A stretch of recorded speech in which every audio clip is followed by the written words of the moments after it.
Scholars of the Holocaust and the world in general consider them among the 6 million Jews murdered in Europe.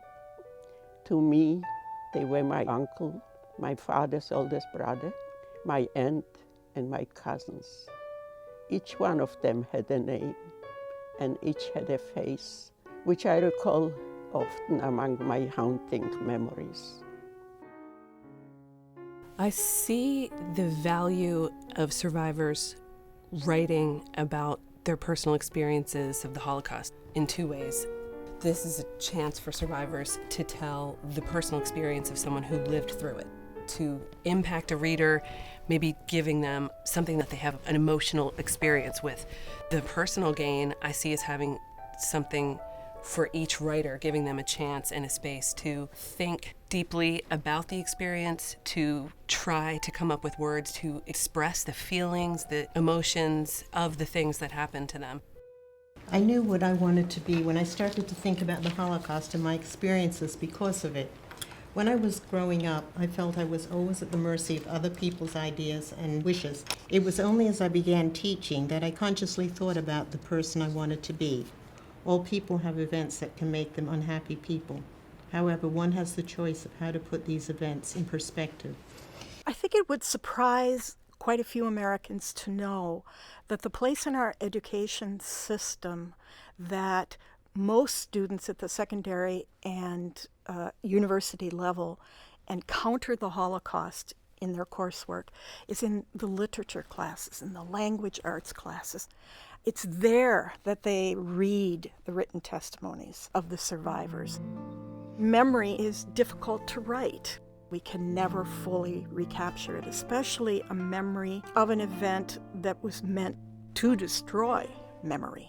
And so what survivors are doing by writing out, struggling sometimes to find the words, they're expanding and they're deepening this pool of memory.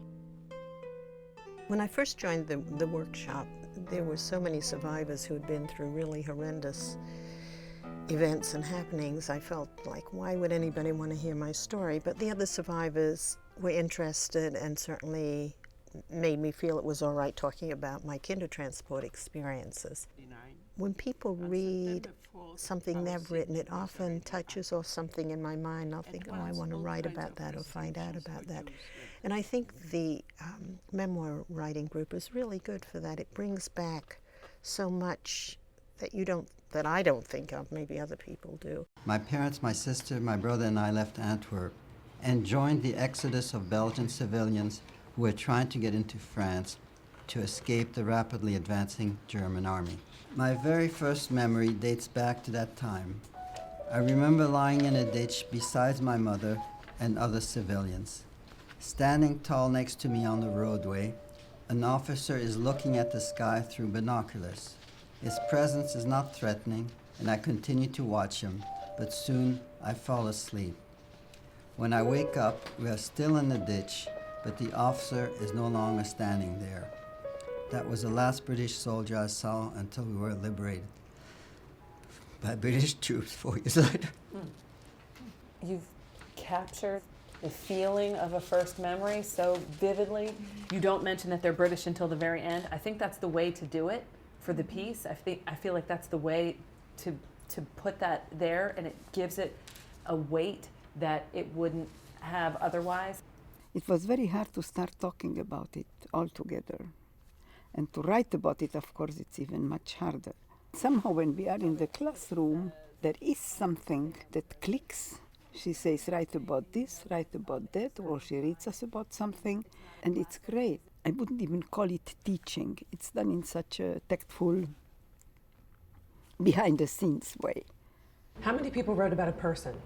What was your experience in trying to describe that person without telling a story? It's not a problem at all because he's a wonderful person, so it was good to do it. And you wrote about a person too?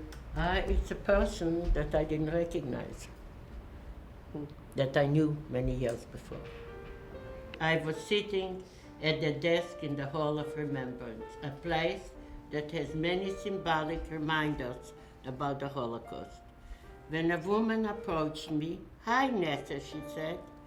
The only people that call me by my real name are people from my past. How do I know you, I asked. She was surprised. I went to school with you. My name was Chaya. I looked at her again and wondered, is that the girl that was so active and beautiful hair down to her shoulders, always dressed in clothes with pretty colors?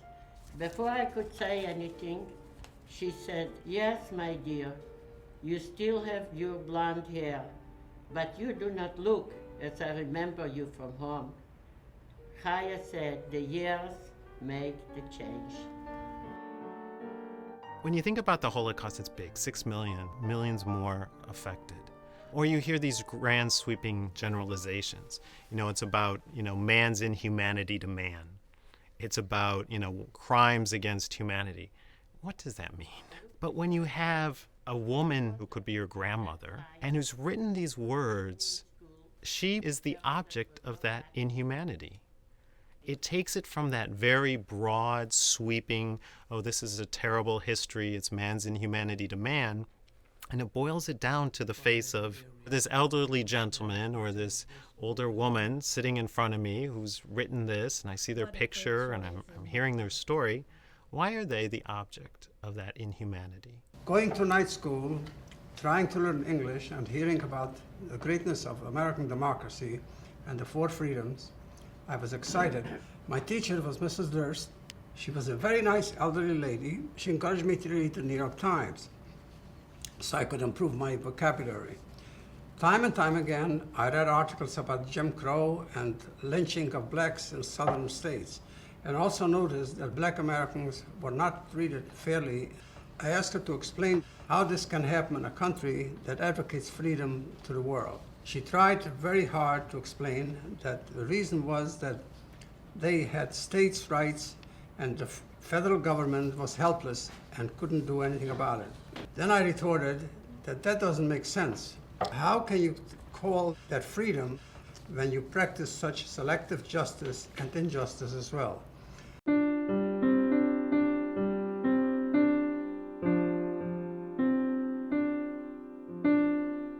In the central hall of the Holocaust Museum, we have a biblical passage from the book of Isaiah inscribed in stone. It says, "You are my witnesses." And I think that really encapsulates the mission of the museum as it relates to survivors. This is not just a museum, it's a memorial museum, so it functions as a site of memory, as a quasi-grave site for those who have no graves. Many survivors who visit here, both volunteers and others, feel that this place is the guardian of their memory. It will speak for them when they are no longer here. The common understanding of what the history of the Holocaust means will be radically different when there is no one alive anymore who was alive at that time.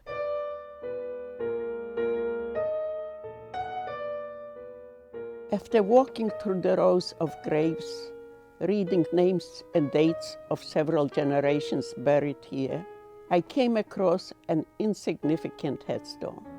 What caught my attention was the number of pebbles on the headstone and on the ground around it.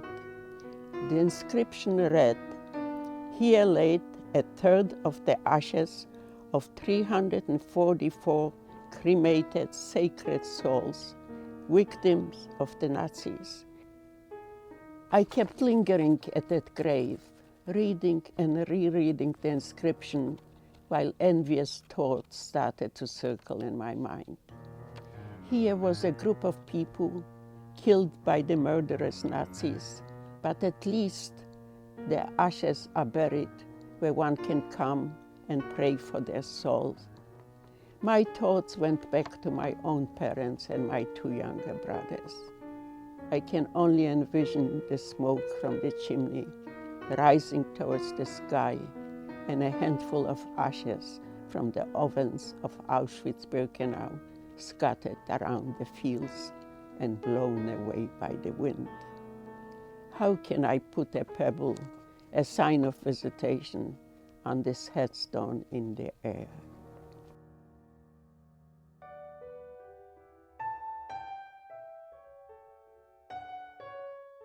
Ordinary people sit down and they write the story of their experience, and eventually somebody will read it and see it, and no matter how much other people will deny it, you'll have something that stands up.